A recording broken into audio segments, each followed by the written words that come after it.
poor man was mocked and humiliated by his rich former classmates for being a cleaner, not knowing someone powerful was silently watching. What happened next left the whole company in shock. Welcome to King of Aftertales. Please subscribe to our channel and give this video a thumbs up. It means the world to us. John had everything: a rich father, a powerful surname, imported suits, a white Range Rover with personalized plates, and the kind of life many only saw in movies. Until one day, everything changed. It was the kind of morning that made people thank God for being alive. The sun kissed the white marble floors of the Kalu mansion on Banana Island. From the third-floor balcony, the Lagos Lagoon shimmered like a sea of diamonds. John Obinna Kalu leaned against the railing, sipping from a tall glass of freshly pressed juice, dressed in a white linen shirt and designer shorts. His skin glowed, his smile unbothered. Inside, a team of domestic staff buzzed like bees. The chef was perfecting his special seafood okra for Madame Sandra. The housekeeper was straightening cushions that didn't need straightening. A driver waited downstairs beside a polished white Range Rover. Everything in that house was perfect. John's phone buzzed. He checked it lazily. A girl was texting from Lekki. Another from Abuja had sent a selfie. His friends from London were planning a boat cruise. Life was soft. Life was sweet. In the living room, Sandra, his mother, reclined on her favorite cream couch. Always graceful, even in her morning robe, her legs crossed delicately as she flipped through The Guardian. Her fingers, manicured in deep red polish, curled around a china teacup. She didn't just read the paper. She dissected it like a senator preparing for a press briefing. John smiled as he walked past her. "You're glowing this morning, Mum." Sandra raised an eyebrow and sipped. "I always glow, darling. Poverty has never met me." They both laughed. Upstairs, the house phone rang. It never rang. Never. John frowned, picked it up. "Yes?" A maid's voice whispered, panicked. "Sir, Madam should come downstairs. There's a problem." He didn't think much of it, but then the security alarm started blaring. He rushed down. By the time he got to the entrance foyer, he saw them. EFCC, armed, in uniforms. At the gate, black Hilux vans. 2, maybe 3. Sirens, neighbors already outside in wrappers and joggers, whispering, filming. "What's going on?" he barked. Sandra had risen from her seat, voice shaking. "John, call your father. Call him now." But his phone was already vibrating in his hand. Unknown number. He answered. "Hello?" A flat voice replied, "Mr. John Kalu, your father has been arrested. We advise your family remain calm and cooperate." The call ended. "What? Arrested for what?" John shouted. "My father is—" The front door burst open. EFCC agents entered with papers. "Court order. We're here to conduct a search and secure evidence." Sandra screamed. "You can't just walk into my house." "Yes, ma'am, we can," the agent replied without blinking. John tried to step forward, but one of them raised his hand. "Sir, please, cooperate. You can either stay quiet or join him." 30 minutes later, their home was upside down. Laptops seized, phones taken, files ransacked. One of the agents snapped photos of the living room. Sandra sat frozen, clinging to her rosary. "This is a mistake. Emmanuel has never stolen a kobo in his life." John was pacing, chest heaving. "I don't understand. My dad built his company from scratch. Why now? Why this sudden accusation?" One of the junior officers muttered under his breath. "Ask his partners." "They're the ones that called us." John froze. "What did you say?" "Nothing. I wasn't talking to you." But it was too late. The damage had been done. Later that night, the headlines exploded. Chief Emmanuel Kalu arrested for 3.6 billion naira fraud. EFCC storms Banana Island mansion. Kalu family under investigation. Properties to be seized. The next day, the staff were gone, disappeared like ghosts. The chef didn't show up. The cleaner packed her things and left without a goodbye. Even the driver turned in his keys and vanished.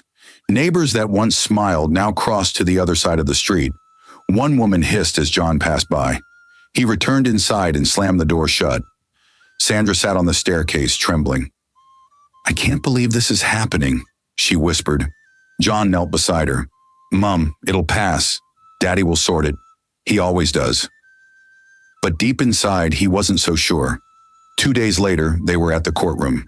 John watched as they led his father in, handcuffed. The man who once chaired millionaire meetings now looked like a caged animal. John ran to him. "Dad, what's going on? What's happening?" Emmanuel looked at his son with tired eyes. "I trusted the wrong people, John. They set me up. Every document I signed, they twisted it." "Why didn't you tell me?" John's voice cracked. "I didn't want you to see me like this." Tears filled Sandra's eyes as she reached for her husband's hand. They didn't get to say goodbye properly, because 5 days later the news came. Chief Emmanuel Kalu, dead. Heart attack. In prison, alone. John collapsed when he heard. His scream that night was louder than the sirens that first brought the EFCC.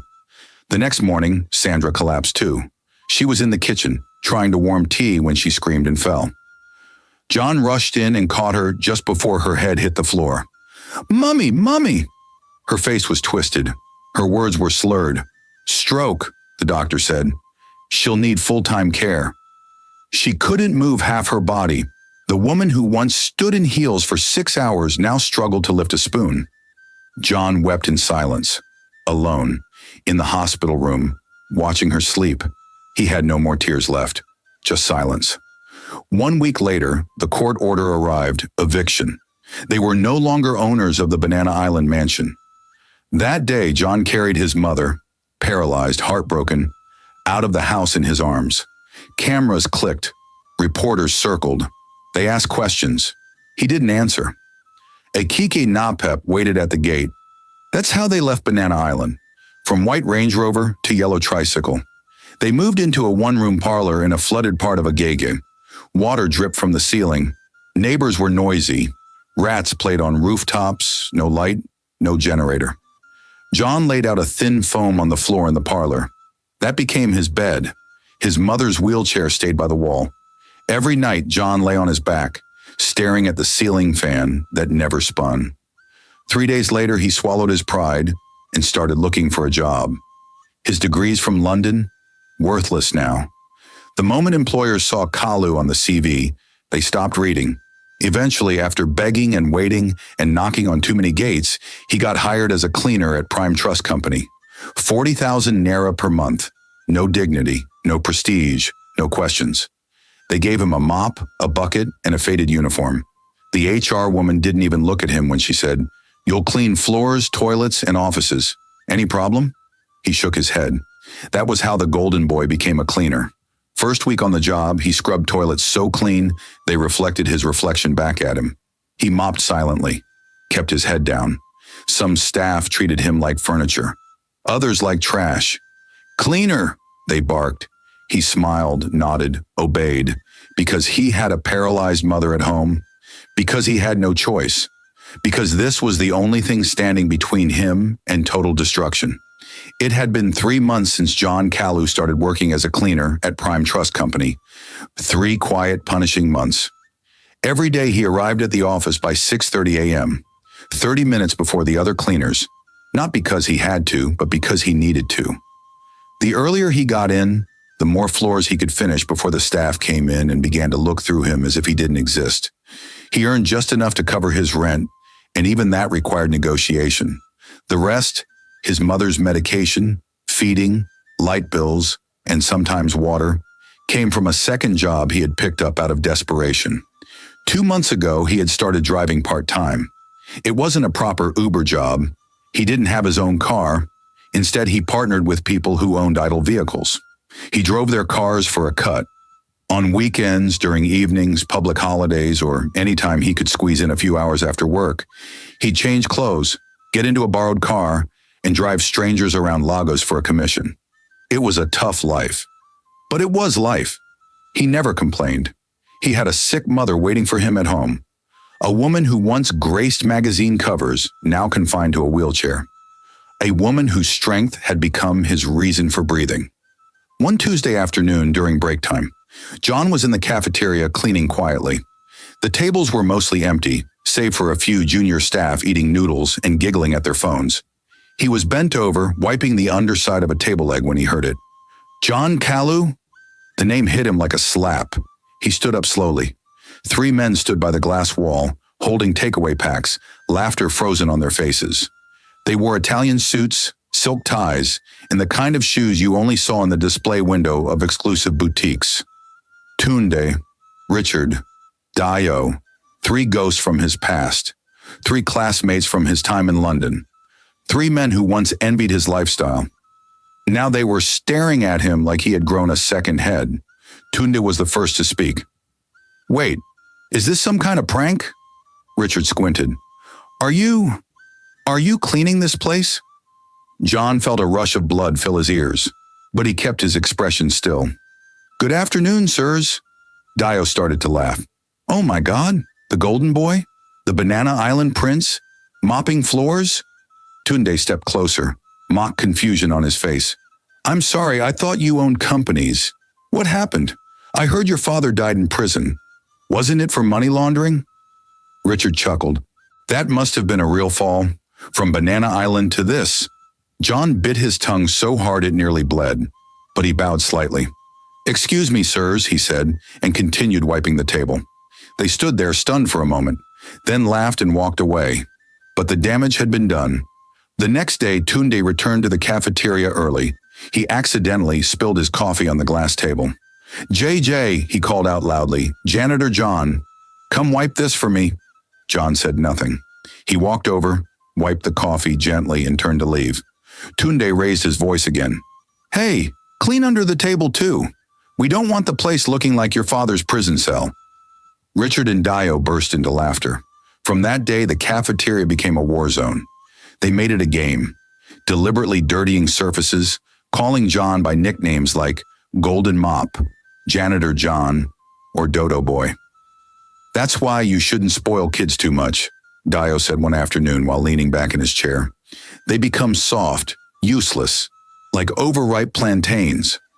John heard every word, but he said nothing, because if he said anything wrong, they could cost him his job, because his mother still needed him.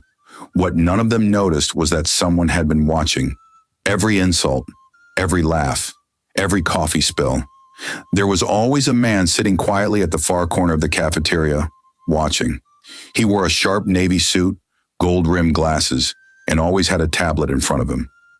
He never said much, never reacted, but his eyes missed nothing. Emeka, the CEO of Prime Trust, had seen it all. Back at home, John's life was no easier. Every night after returning from his second job, he would boil water, warm soup, and sit beside Sandra as she struggled to chew or sip. Some nights she was better. She would smile faintly and ask him how his day went. He would lie and say, "Fine," even when his dignity had been torn apart like a rag. But one night he returned home and something was wrong. The door was slightly open. His heart sank. He rushed inside. There she was, Sandra, lying on the cold floor near the bathroom door. Her hand had knocked over a bottle of medication. Her pajamas was soaked in sweat. Her eyes were open, but unfocused. John dropped everything. He ran to her side, lifted her into his arms, and sat on the floor holding her tightly. "Mum, can you hear me?" She blinked slowly. He carried her to the bed, placed a cold towel on her head, adjusted her pillow, and sat beside her. For a long time, he just sat there, breathing, praying, trembling. He didn't cry. Not that night. He had already cried too much in this life. The next morning, there was a knock on the door. It was Mama Peace, their nosy but kind-hearted neighbor. She held a tray covered with a small cloth. "Good morning," she said. "I brought you something." John opened the tray, warm akara and a handful of fresh oranges. "You didn't come home early last night. I thought you might be hungry." "Thank you," John said quietly. "You're a good son, and your mother is a wonderful woman. Don't worry. Life is not done with you yet." He nodded, unable to say more. At work, the bullying continued. One day, Tunde actually called him into a private office and pointed at his muddy shoes. "I need them wiped. Don't use that wet mop. Use tissue, and make sure the sole is clean." John looked at him, said nothing. He bent down, and cleaned his shoes. Tunda smiled. Good boy. And as he walked away, John said nothing. But someone was watching. From a corner office on the 5th floor, Emeka had seen everything. He had seen the way John took every insult and remained calm. He had seen how John arrived early, worked silently, and left late. He had seen his dignity, even in humiliation. And what no one knew was that Emeka had already made a decision. But he was waiting for the perfect moment. It was a slow, gray Monday, the kind that felt like Lagos was still waking up. Rain had fallen earlier that morning, soaking the concrete and leaving behind tiny pools of water near the Prime Trust Company gate. John Kalu arrived at 6:30 a.m., just as he always did. Uniform pressed, bucket in hand, mop balanced against his side. He had cleaned the conference hallway and was already halfway through the cafeteria when his supervisor appeared, hands behind his back. John? He looked up. Yes, sir. The CEO wants to see you. Now. John froze. His chest tightened. Did he say why? No. The man shrugged. He just said you should come immediately. John wiped his hands nervously on a dry napkin. His mind raced. Did I do something wrong? Did someone report me? Maybe Tunda complained. Maybe Richard. He hadn't done anything wrong, at least not knowingly. But in this life, you didn't need to be guilty to be punished. Heart pounding, he walked across the building to the top floor. The receptionist didn't ask questions. She just pointed to the CEO's office door. He knocked softly. Come in, a deep voice answered. John opened the door. Emeka was seated behind a large mahogany desk, a tablet in one hand and glasses perched on his nose. He looked up, his face unreadable. Good morning, sir, John said quietly. Emeka gestured to the chair across from him. Sit. John sat. His fingers were clenched tightly on his lap. There was a long pause before Emeka spoke. I've been watching you, he said finally, from the moment you walked into this company. John blinked. I've seen the way you clean, Emeka continued. I've seen how early you arrive, how late you leave, how you never complain, even when you're treated like trash. John said nothing. His throat tightened. You work like a man who's bleeding but won't show the wound, Emeka said softly. John lowered his eyes. I also saw the way some of my staff treat you. The harassment, the mocking, the shame. Emeka leaned forward. Do you want to file a complaint with HR, or do you want me to step in? John looked up quickly. No, sir, please, I don't want any issues. You sure? Yes, sir. Emeka nodded. There was another short pause. Can you drive? John blinked. Sir? I said, can you drive? Yes, I can drive, sir. John replied quickly, startled by the shift in conversation. Good. Emeka stood. My driver just quit. I need someone I can trust. Can you take the role? John was stunned.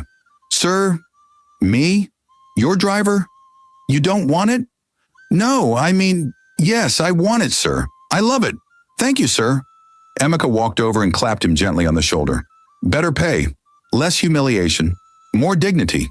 John stood there speechless. He tried to say thank you again, but his voice cracked. His eyes burned, and for the first time in months, he let a tear fall.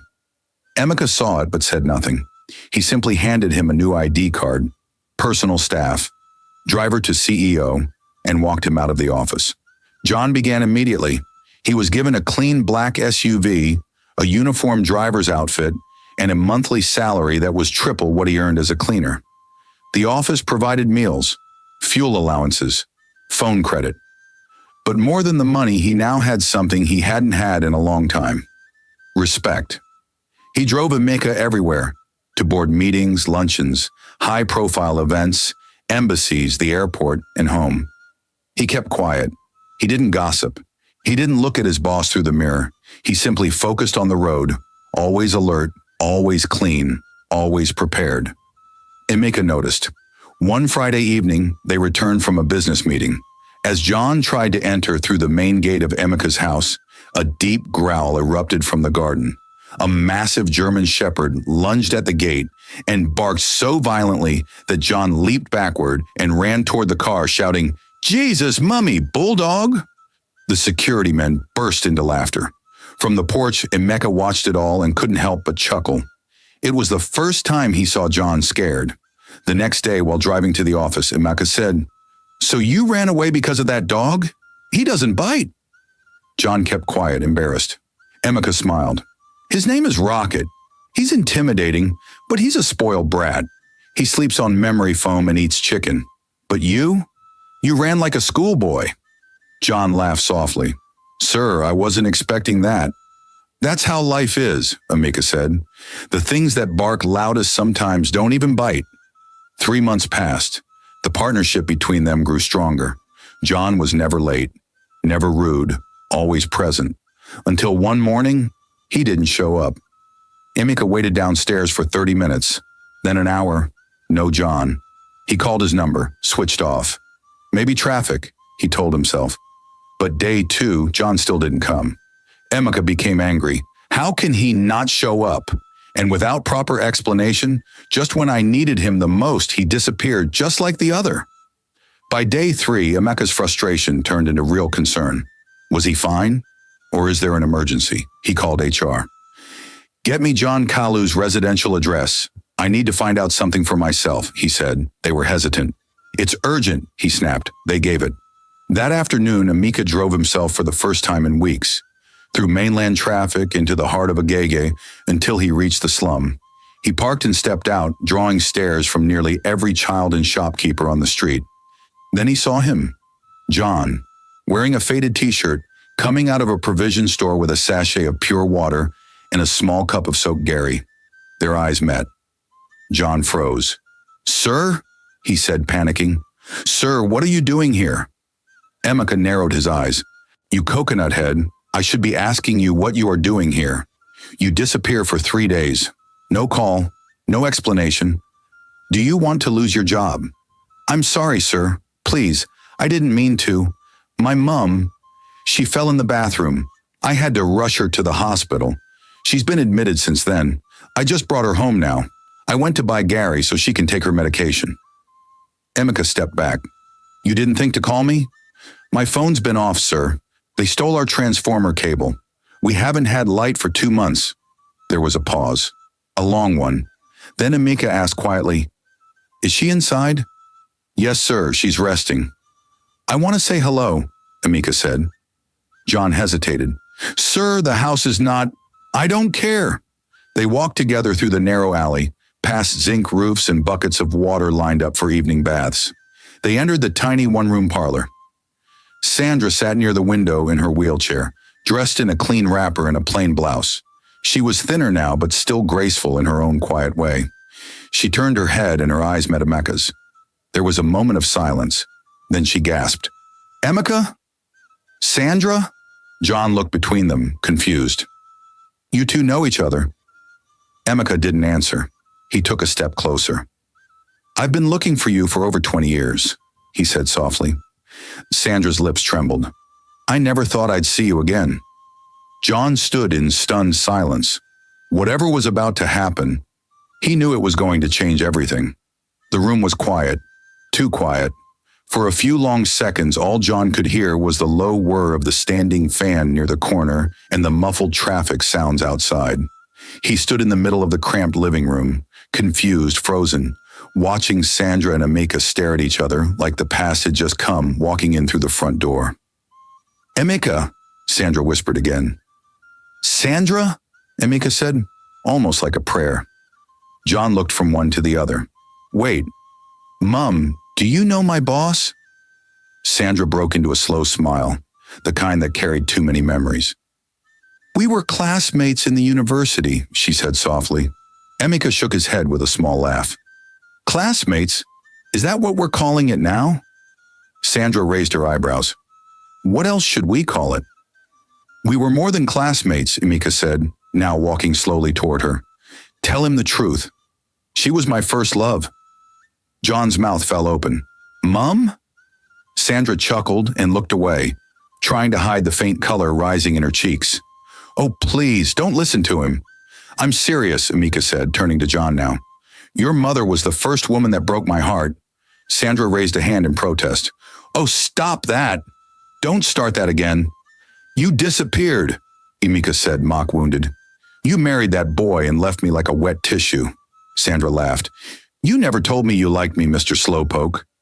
You were dancing around me like a fly around fruit, she added. I thought you just saw me as one of your guys. I was in love with you, Sandra, Emika said dramatically. I cried for 2 months when you married that man. You cried, John muttered in disbelief. Emika nodded. Real tears. Ask our mutual friend, Charles. He found me listening to heartbreak songs in my hostel. Sandra laughed louder now, holding her side. Emika, you're such a clown. John stared at the two of them, his boss and his mother, now acting like high school kids at a reunion. It was too surreal. So, you two dated? He asked. No, Sandra said quickly. Yes, Emika replied at the same time. They looked at each other. Well, sort of, Sandra said eventually. Emika grinned. I thought of her every day for a year.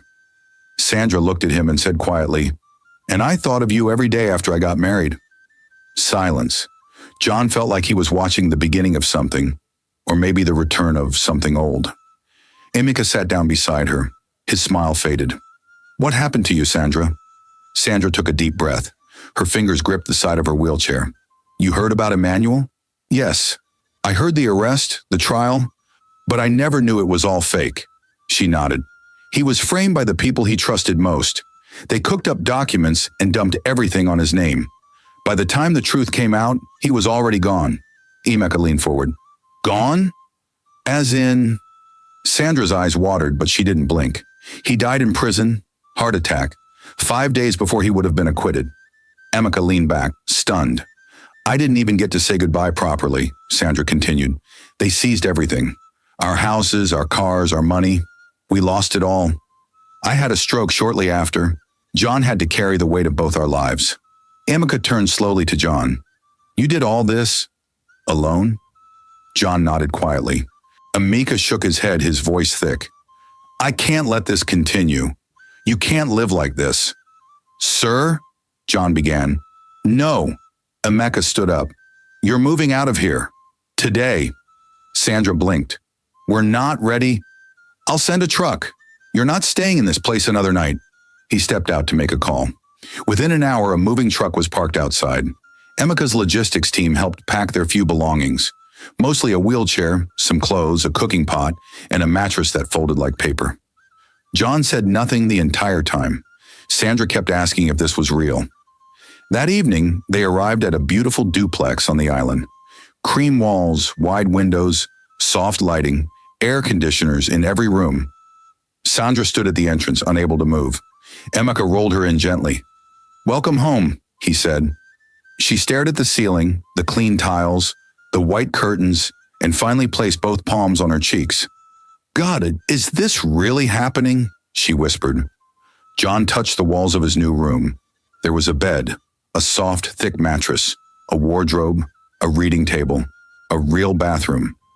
He lay on the bed and stared at the ceiling, not crying, not smiling, just stunned. The next morning, John resumed work early. At 8:15 a.m., he got a message to report to the CEO's office. He entered nervously, still adjusting to the fact that this man had changed his life overnight. Emika didn't waste time. You're no longer my driver. John froze. Sir? Go to HR, collect your new appointment letter. New appointment? You're now the general manager of this branch, Emika said. Help me manage my company. Can you do that? John blinked. Sir? Me? Yes, John. You. Yes, sir. Thank you, sir. Thank you so much, sir. That afternoon, the news spread like wildfire. Tunde heard first. He cleared his desk, submitted his resignation letter, and disappeared by lunch break. I can't stay here and be bossed by a janitor, he muttered before leaving. Let me go back to the village. Richard and Dio, however, stayed, but not quietly. They began bringing John coffee. Sir, good morning, Richard said one morning. Do you want me to get your breakfast? Sir, your table is dusty, Dio added. Can I clean it for you? John just stared at them and said quietly, If it's not work-related, don't come near me. They stood there awkward and embarrassed. I'm not angry at you, John continued, But I've seen who you are. You only treat people with value when they are rich. When I was at my lowest, you showed me your hearts. So now that I'm here, don't pretend to be my friend. We're not friends." They left the office quietly. Meanwhile, Amika had arranged for a private doctor and physiotherapist for Sandra. A nurse came every 2 days. Sandra began to smile more. Her speech improved. She started sitting up longer. Her voice gained strength, and Amika kept coming, always with the same excuse. "I just came to check on your recovery." Sometimes with fruit, sometimes flowers. One day he brought yogurt and a bar of chocolate. John noticed something else too. His mother began wearing lipstick, pink, sometimes with light mascara. She changed her wrapper more often, paid attention to her scarf. One evening, John walked into the kitchen and caught her looking in the mirror. He raised a brow. "Mum, who are you dressing up for?" She looked flustered. "Nobody." "Are you sure?" he teased. "Because pink lipstick at 8 p.m. is suspicious." She waved him off. "A woman is allowed to look good, isn't she?" John smiled to himself and walked away. But he already knew. It had been 5 months since everything changed. 5 months since Amika walked into that cramped one-room apartment and recognized his long-lost first love. 5 months since John moved from the slum into a beautiful mansion on the island, from cleaner to general manager. 5 months since Sandra, once broken by stroke and grief, started smiling again like a woman reborn. The mansion felt warm these days, not because of the gold accents or the marble tiles, but because love had quietly taken a seat in the living room. John noticed it first. It started with the visits. At first, Amika would come once or twice a week to check on Sandra's recovery. He'd bring fruit baskets, herbal teas, medical prescriptions. He always had a reason, but then it became daily. Sometimes he brought nothing, just himself. He and Sandra would sit on the balcony for hours, whispering, laughing softly, sipping tea. On some evenings, John would come out to see them still sitting in the fading sunset, her wheelchair beside his chair, their heads bent close, eyes smiling. Then came the dinners. Amika would arrive in the evening, sharply dressed. Sandra, already waiting, would be wearing something nice. Light perfume, neatly tied scarf, a soft pink lipstick that became her new favorite. John had seen the pattern. One evening, Amika wheeled her out carefully, as if she were made of glass. Then, like a true gentleman, he carried her in his arms like a bride and gently helped her into his car. Sandra's laughter floated in the air as they drove off. That was the night John knew something was going on. One morning during breakfast, John couldn't hold it anymore. His mother had just served boiled yam and eggs. She looked particularly radiant. Soft silk wrapper, neatly combed hair, a little touch of mascara. John sipped his tea and tilted his head. "Mom," he said casually, "are you in love with my boss?" Sandra choked. She coughed so hard John had to hand her water. "Jesus, are you trying to kill me with tea?" she asked, wiping her mouth. "I'm just asking," John said, trying not to laugh. "Who told you I'm in love with Amika?" John shrugged. "You've been glowing like someone who just won a lottery." "I'm glowing because I'm alive. Thank you very much." John smiled, eyes twinkling. "Really? So the pink lipstick every day is for who? Is it for me?" Sandra threw a napkin at him, laughing. "Get out of my face." John pointed his fork. "Mom, if he makes you happy, I'm fine with it. But if he ever hurts you, I'll deal with him, even if he's my boss." Sandra looked at her son for a long moment. Her smile softened. "He won't hurt me." "I hope not," John said quietly, "because you're all I have." Later that week, John met Amika in the office hallway. He pulled him aside gently.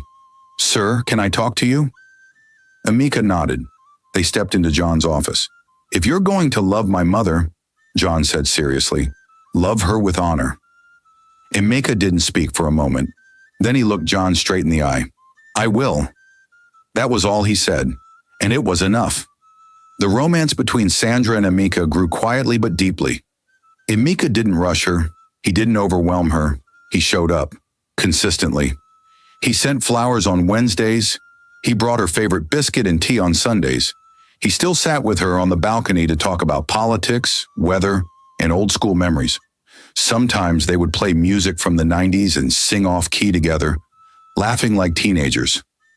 John could see it in his mother's face, the way her eyes lit up, the way she smiled wider, the way her voice carried a calmness that hadn't been there in years. Then came the miracle. Sandra started walking again. At first, it was just from the living room to the kitchen. Slow, careful steps with the help of a walking frame, then a few steps without it. The physiotherapy sessions paid off. One afternoon, Emeka came visiting and was waiting in the living room when Sandra walked out of her bedroom, on her own 2 feet. He stood up, stunned. "You're walking." Sandra nodded, tears in her eyes. "I walked to you." He said nothing. He just opened his arms and held her. And then it happened. One warm evening in July, Emeka came to the house in a crisp white native attire. He picked Sandra up for what she thought was a quiet dinner.